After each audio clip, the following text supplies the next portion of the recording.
said, it's my pleasure to introduce our guest reader tonight. Naja Tau writes comedy, science fiction, and personal essays.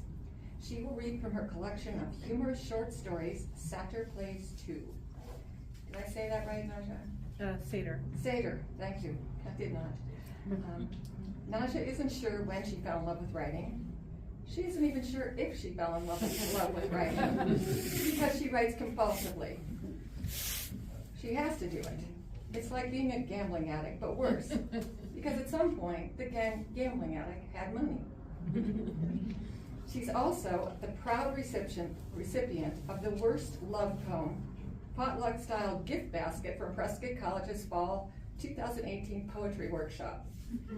You can visit her blog at najataublogspot.com, where she keeps a dream diary. Let's give Naja a warm I'm going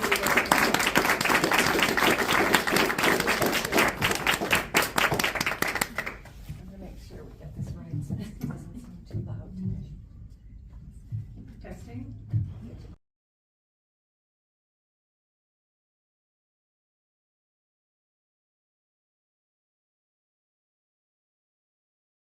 Naja Tau, and I brought some of my self-published books in the back, and I'm looking for people who want to leave reviews, honest reviews, not necessarily 5-star reviews. So if you are willing to read any of those books, please pick up a free copy. So tonight I'm going to be reading from my collection of silly short stories, Satyr Plays 2. And this series is about a pair of 20-somethings who crash landed their submarine from the lost city of Atlantis into New York City, and now they're struggling to survive the city. So, this short story is called, Was Little Debbie a Snack Cake? Support from the Moon was still in England, taking a break from touring, so Sandy was stuck at home in New York City. Until recently, she had been unemployed, but she found her very first office job a couple weeks ago. She got along with her coworkers, so despite not wanting to show her face online, she had set up a Facebook account to connect with them because she had found a workaround for the face problem. From her teenage years in Atlantis, she had been covered in tattoos that responded to black light, so she had taken a picture of a particularly unique pattern on the back of her shoulder in a club and used that to identify herself. The blue of the lights at the bar lit the picture, while the black light made the tattoo glow. She thought it was unique. It was something she liked about herself. She'd show up to the office every weekday morning at 8, notebook in hand. Debbie, a seasoned, middle-aged office worker who had been with the company for over 20 years, would tell her and the other new hire, Taylor, all about the receptionist position. They were trained on how the stamp machine worked, how to pick up calls with the headset on, and where the ibuprofen and Band-Aids were for the inevitable headaches and paper cuts that would come with filing papers. And if you do a good job, in the next 3 months, you'll both get a hiring bonus, Debbie said. Sandy and Taylor smiled. The job was extremely easy. If the company was on the up and up, they'd get a bonus. Sandy was entering handwritten numbers into a computer form. The smell of burnt Folgers coffee filled the air. She always drank the coffee in the morning, even though it tasted like soap. She couldn't figure out why that was, especially considering how obvious it was that no one had cleaned the coffee machine in years. That was outside the scope of everyone's job descriptions, including hers. There was no way she was about to clean that thing, no matter what the coffee tasted like. She got up to refill her mug. The sugar was gone. Larry, one of the salespeople, went up to her and held out a pack of Splenda. "I bring my own. Want some?" She said, "Your mom's artificial sweetness around your dad is all I can take."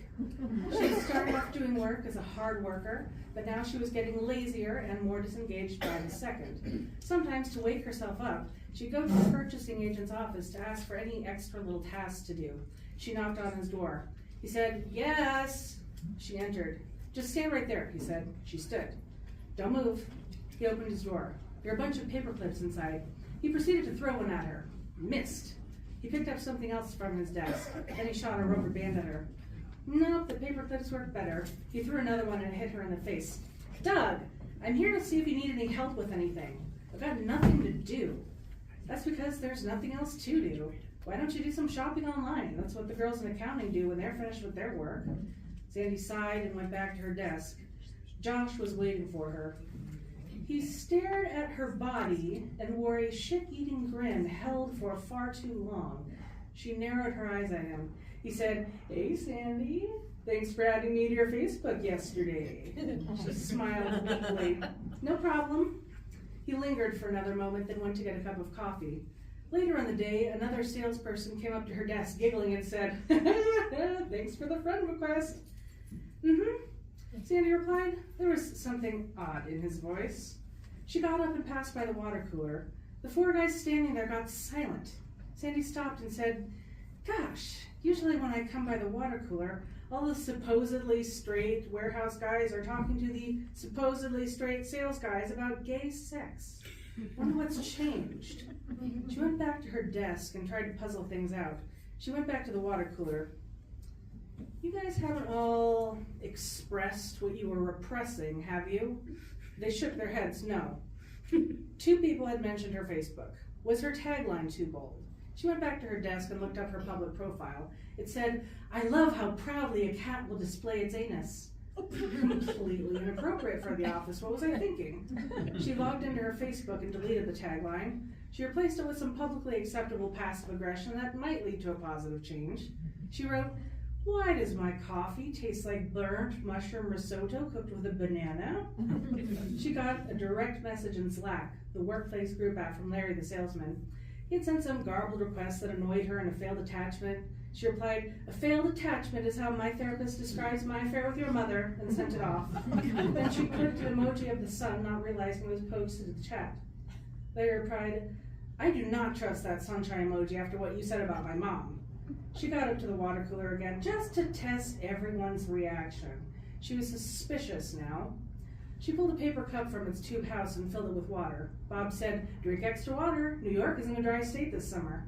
She mumbled, "Your mom sure ain't in a dry state." Bob gasped. George, the office manager, walked by the water cooler. "George," said Bob. "How's it going, boss?" said Larry, shaking George's hand. "Good," said George. He put an arm around Sandy's shoulders and said, "Can I have a talk with you, sweetie?" "Yes." Sandy was nervous. George pulled her aside and said, "There's a poll going around the office asking people to guess whether you've posted a picture of your tits or your ass on Facebook." Sandy's eyes widened. "Neither. It's my back and shoulder." George leaned in and whispered, "I voted ass. I think your tits are bigger than that." Sandy's jaw dropped. "You know, it wouldn't hurt business for you to dress up a little more makeup, some nice high heel shoes and a skirt." He eyed her sweater and blue dress pants. "It would make the company look more professional. You're the first person clients make contact with." "I'll keep that in mind, George," she said. "Thank you." George smiled and went to get a cup of coffee. Sandy decided to ignore George and keep dressing conservatively at work, but she did change her profile picture to that of a desert rain frog. She debated whether or not to post its frowning face or its nearly human butt before deciding that she learned her lesson and would settle for its face. She heard her email ding. She checked it. She had a message from George. She opened it. "Everyone must change their passwords. Please send me your new one." Sandy thought for a moment and changed her password. Then she replied to the email with "Spongy."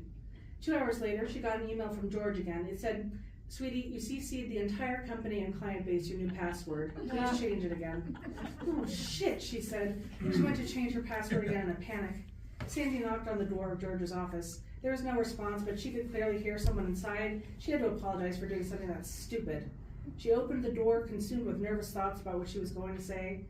George was laying on top of his desk, and Taylor was on top of him. They both locked eyes with her. He started struggling to put his pants on. Taylor started struggling to put her blouse back on. "Oh, I should have knocked. I did knock. I should have known. Goodbye." She shut the door. Later that week, Debbie came to Sandy's desk looking sad. "Sandy, we're going to have to let you go. Taylor will be taking over your position." "Why?" "When you sent the password to everyone, an unknown threat actor downloaded the company's entire database and credit card information. We're not saying you did it on purpose, but yeah, we can't afford to keep you. You did make the bonus, though." She pointed to the basket at the receptionist's desk. Sandy grabbed her bonus envelope. She narrowed her eyes at Debbie and then continued to rifle through the bonus envelopes until she got to Taylor's. She opened her own bonus envelope. $500, okay. She opened Taylor's envelope. $25,000. Wow. You know, I think you can't afford me. I am 50 times cheaper than Taylor. Taylor walked past the desk, dressed in a tight, low-cut, see-through blouse and black miniskirt with chunky stripper heels. Debbie whispered, "No, you're not." Hey, I'm not hating the player. You do what you have to survive. And I was warned. I just didn't realize New York's red light district had automatic staplers on every desk. Well, luckily my roommate is pretty well off. I'm sure he'll cover my rent for the next couple of months. Again, she sighed, gripped her baggy dress pants, and stood.